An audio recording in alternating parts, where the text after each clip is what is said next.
In the criminal justice system, sexually based offenses are considered especially heinous. In New York City, the dedicated detectives who investigate these vicious felonies are members of an elite squad known as the Special Victims Unit. These are their stories.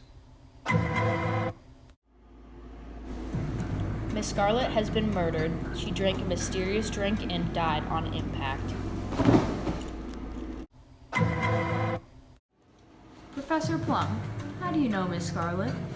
Oh, I was her chemistry teacher. She was my worst student. She would always leave her experiments out on the table and leave class. She was horrible. And why do you have lead nitrate in your room?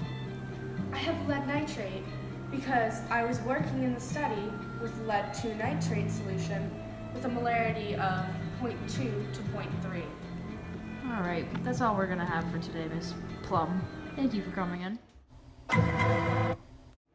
Mr. Green, is it true that you were in a relationship with Miss Scarlet? That's so false. That's preposterous. Well, we have picture evidence found in her bedroom.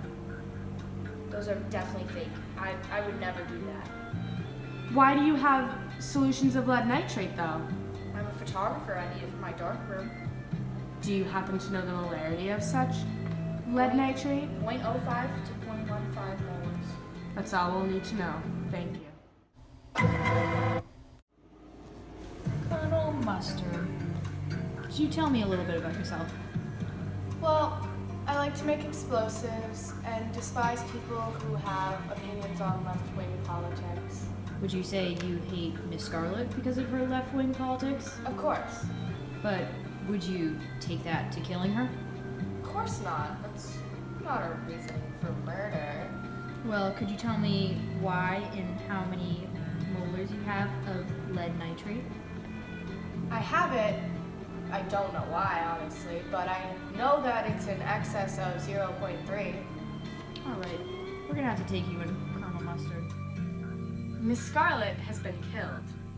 Using stoichiometry, we used the murder weapon, which was lead nitrate, and mixed it with both lead nitrate and potassium iodide to figure out which would make the precipitate lead iodide.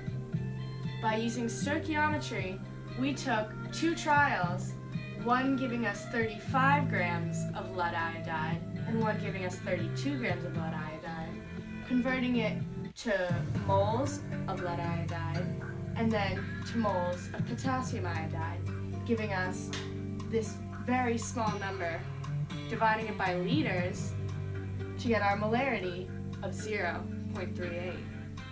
When we did it with our other trial, we got 0.35. Finding the average of these two, we got 0.37 molarity. When looking at our suspects, Professor Plum, Mr. Green, and Colonel Mustard, Colonel Mustard had an excess of 0.3. That can only mean that he